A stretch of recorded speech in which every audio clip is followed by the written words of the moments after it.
In Revelation chapter 20, it's time to deal with the devil. The Antichrist and the false prophet in Revelation chapter 19 have both been sent into the fires of hell as Jesus returned at his second coming. But now it remains to be seen what happens to the devil himself. Remember, there's a false trinity, the dragon or the devil, the Antichrist or the false Jesus, and the false prophet. Father, Son, Holy Spirit, devil, Antichrist, and the false prophet. Two are already in hell by the second coming, and now we deal with the devil. In Revelation chapter 20, then, we see the binding of Satan into hell. And we also see the establishment of Jesus' earthly kingdom for 1,000 years, which is called the Millennial Kingdom.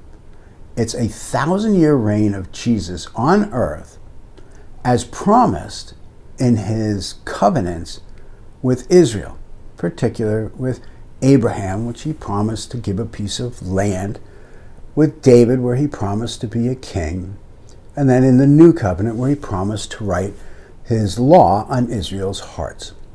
So let's just jump in and see what happens to the devil. Revelation 20. Then I saw an angel coming down from heaven, holding in his hand the key to the bottomless pit and a great chain. And he seized the dragon, the ancient serpent, who is the devil and Satan. We can't miss who that is. And he bound him for 1,000 years. Now, there's been so much discussion about this. Is it literal? Is it figurative?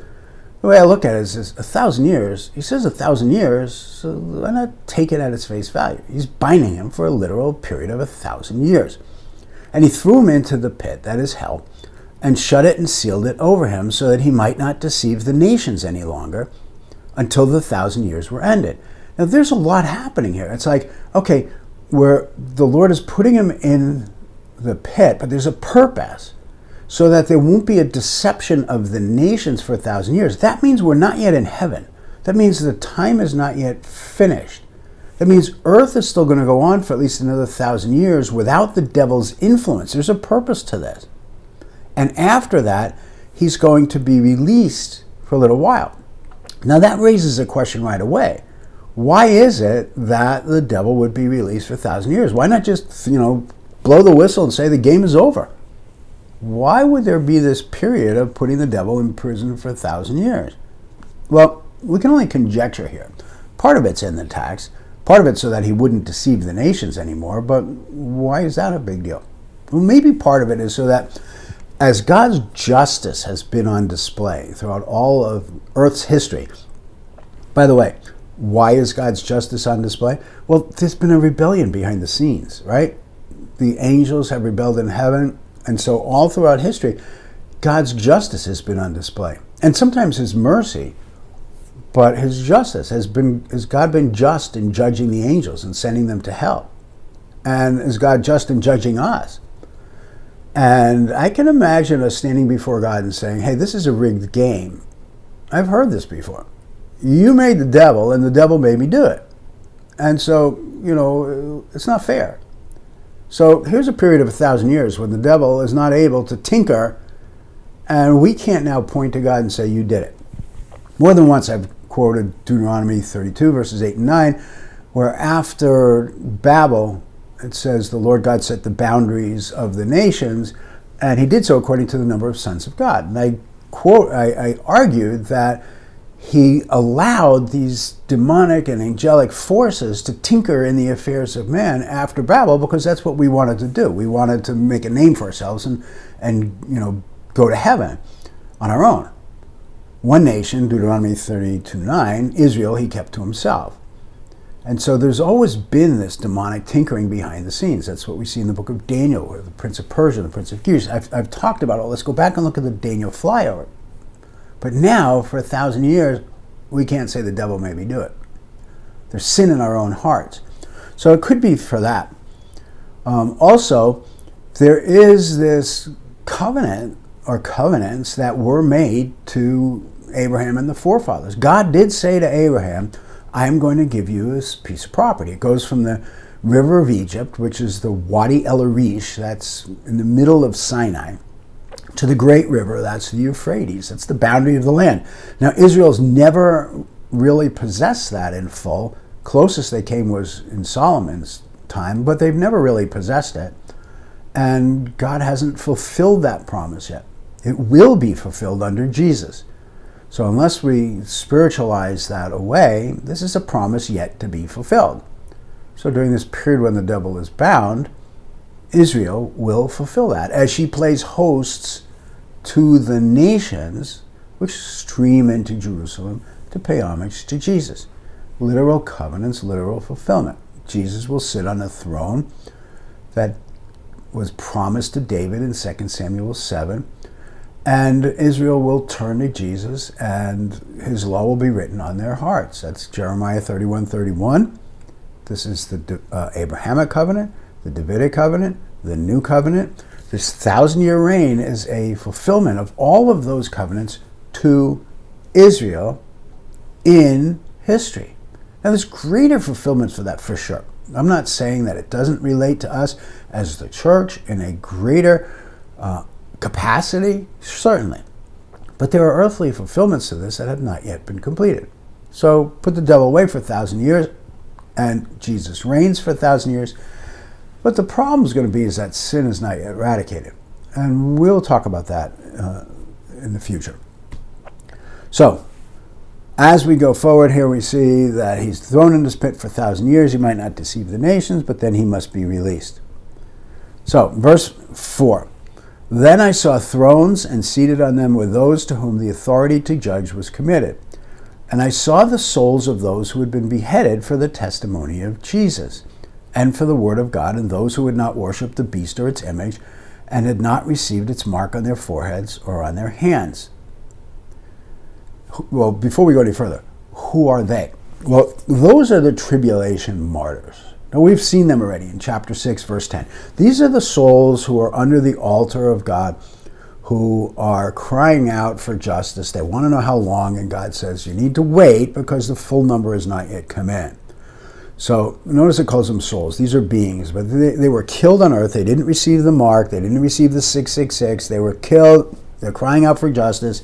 God has told them to wait. And it says, the interesting part in verse 4, they came to life and reigned with Christ for this 1,000 years. What does it mean they came to life? They're already under the throne, Revelation 6:10. They're already crying out. They must be alive. Well, understand what it means they came to life. Here's a quick anthropology lesson.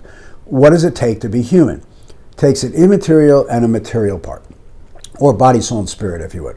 So what happens when you die is your material and your immaterial separate. You're still conscious. So whether you want to call it soul and spirit or your body, soul, and spirit, there's a separation. Let's go with the three-part. Your body gives you an understanding of the world. There's your senses. Your spirit gives, your soul gives you an understanding of yourself. Hello, it's me. Yes, it's me. That's, your emotions, your intellect, your will. And your soul gives you this understanding of God, or immaterial and material. When you die, there's a separation of the body. It's like, you cut your hair off, your hair's on the floor, it's no longer you, it's not attached. Well, when you die, your body separates, it's no longer you.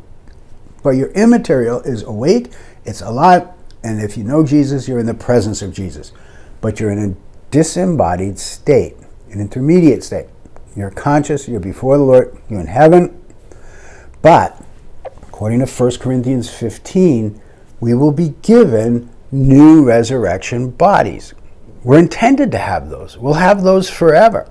We'll see in a couple more videos that there'll be a new heavens and a new earth, and we will get new bodies. That's pretty cool. I'm hoping for an avatar kind of body, but we'll see. But to be totally human, you need a new body and the immaterial part kind of glued back together. This is bizarre, but this is how you make sense of 1 Corinthians 15. So when they come alive, they're getting their new bodies.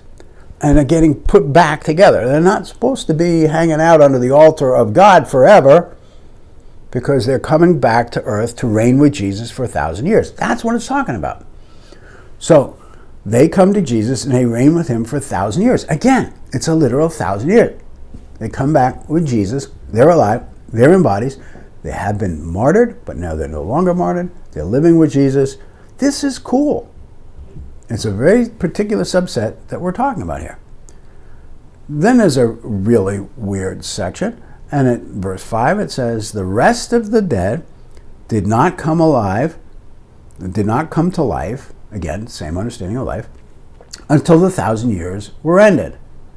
This is the first resurrection. Now, that is a little more difficult to parse out. The rest of the dead, it possibly, and I think this is what it's talking about, the rest of the dead meaning all of those that don't know Jesus. That's what I think it's talking about, because of what comes afterwards. And here's why I'll argue that. The rest of the dead, let's assume, that don't know Jesus, they didn't come to life to the end of the 1,000 years, because it's already been talking about judgment. It's already talking about those people who've been killed at the supper where they eat your flesh at the end of chapter 19. The rest of the dead did not come until the 1,000 years were ended. They don't get to get into this kingdom.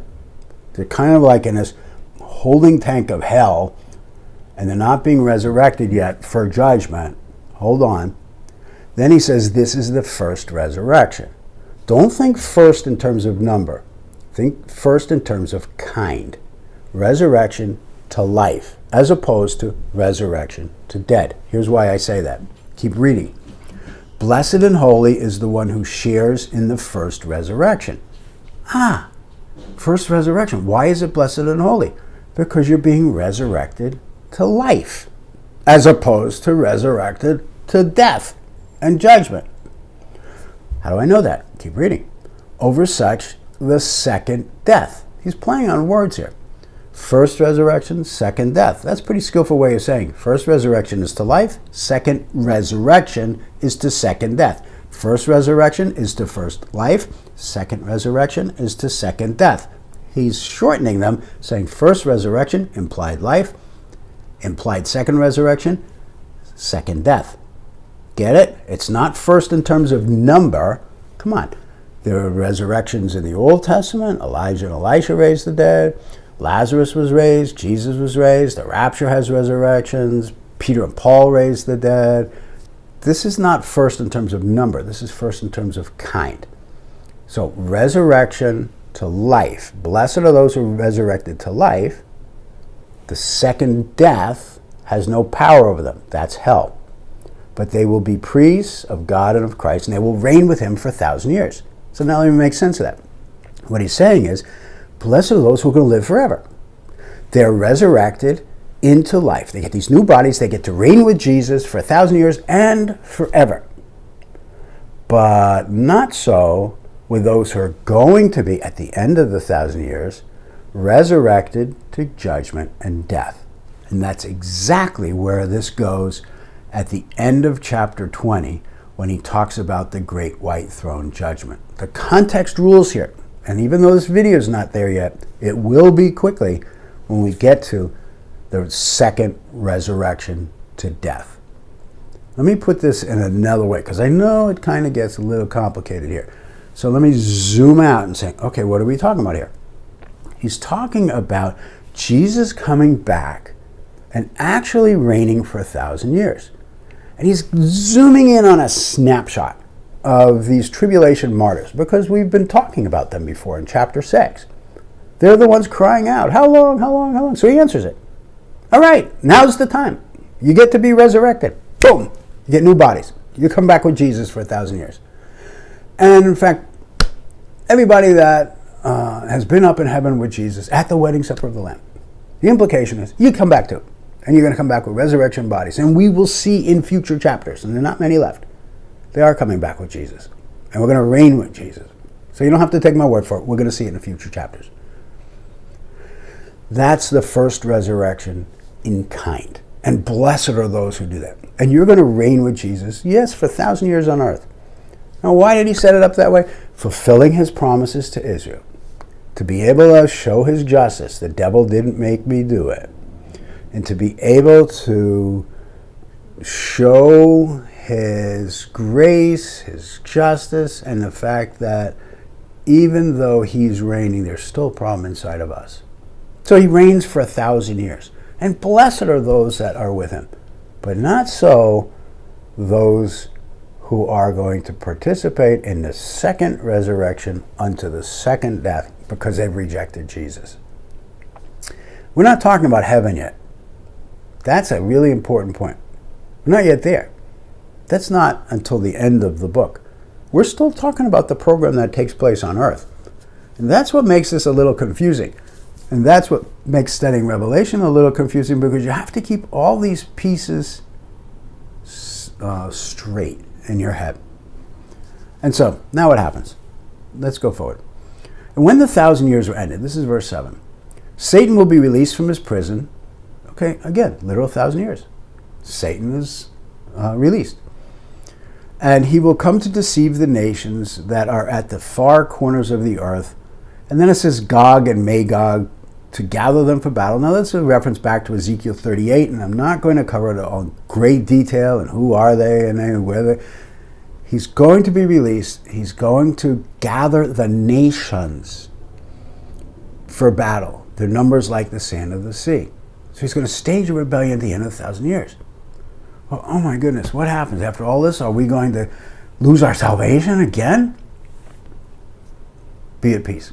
How do you get all of these nations to rebel after 1,000 years? Well, I'll give you the quick and down and dirty version, but we'll address it again, I'm sure, maybe next time. So what happens is, when Jesus establishes his 1,000-year reign at the end of the tribulation, he's going to hold what's called the sheep and goat judgment. I'm going to address that in the next video. In the sheep and goat judgment, everybody that's a believer enters into his 1,000-year reign. But not everybody's the same. We, the church, who comes back with him, we get these new resurrection bodies. And we're not given in marriage. We just enter. We're with Jesus. We are forever saved, forever with him. But there are people who make it through the tribulation who are saved and who do enter the kingdom. And they enter as people. Sin is not yet eradicated. That's why he's got to rule the nations with a rod of iron. Remember Psalm 2? I said, keep that in your head. Sin is still in the heart. It's just the devil can't make us do it. Those people, they may enter as Christians, but 1,000 years is a lot of time to have a lot of babies. And during that 1,000 years, you still have to get saved. How do you get saved? By grace, through faith in Jesus. But not everybody's going to want to. 1,000 years is a lot of time to have a lot of babies who don't want to follow Jesus. So at the end of 1,000 years, there's another rebellion that takes place in the heart of man. It proves the justice of God, and it shows it doesn't take the devil to get us to rebel against God. So at the end of the 1,000 years, the devil comes out, and what happens is these nations then will rebel against Jesus. And this time, Jesus puts it down quickly. Verse 9, they marched up over the broad plain of the earth, surrounded the camp of the saints in the beloved city. So they come to Jerusalem again. They surround the saints, that'd be us. But fire came down from heaven and consumed them. And the devil who deceived them was thrown into the lake of fire and sulfur where the beast and the false prophet were, and they will be tormented day and night forever and ever. End of story of evil, of the devil, of the Antichrist, of the false prophet. Hell will be locked forever, and evil will be eternally confined, never again to exist. End of story for evil. And from that point on, well, first we have to talk about the judgments, but then we're going to be talking about, what is eternity going to look like without this evil thing? Now, wow, what is it that has happened here in this chapter? So we've had a lot of stuff happen here. Let's look back and say, well, first of all, when Jesus comes back and he establishes his 1,000-year literal reign, we're going to see next video. He holds a judgment, and he lets people into his kingdom who are believers. Some are going to come back with him. That'd be us. We come back in these resurrection bodies. We come back raised to life. The immaterial part's given material part. And we come back new people, and we are forever saved. And we're with Jesus. But there's going to be other people coming through the 1,000 years who have believed in him through the tribulation, who lived through the tribulation, but they are not yet in resurrection bodies. And they're going to procreate, and they're going to have many, many children. And 1,000 years is a lot of time to have kids who are not yet saved. They still have to get saved by grace, through faith, like always in Jesus. But many of them apparently don't get saved. And after 1,000 years of babies, There's going to be another rebellion when the devil is released. It shows that God's justice is right, and it shows that we didn't need the devil to make us sin. At the end of that 1,000 years reign, when the devil is released from prison, at the end of that 1,000 years, when that rebellion happens, fire comes from heaven, destroys that last rebellion, takes the devil, locks him eternally in hell. End of story. Only thing that remains to be seen at this point is the final judgment, which is called the Great White Throne Judgment. And then the descent of the New Jerusalem, which is also bizarre, and a recreation of the heavens and the earth. And you think it's been bizarre up to this point. It gets better and better. And it's just like, it is beyond what any mind has conceived. And as we finish the book of Revelation, that's where we're going. See you there. So to my Sun City folks, we're talking about really bizarre stuff. And we're talking about living on planet Earth again for 1,000 years, but this time in resurrection bodies. Now, I gotta be honest, I don't spend a lot of my day thinking about this kind of stuff. But when I do think about it, it really blows my mind because, I've only lived, 60 plus years. It seems like a long time, but in reality, it's not. There's going to be a time, hundreds of years into this Millennial Kingdom, when I might be pinching myself saying, I taught about this for so long, and here I am, 465 years into the reign of Jesus, and I'm wondering what I'm going to be thinking about at that point.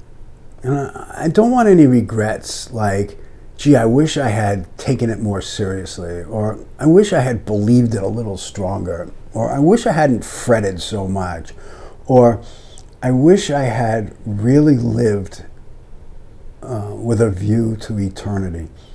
I wish I had shared Jesus with a little more boldness. I wish I hadn't worried so much.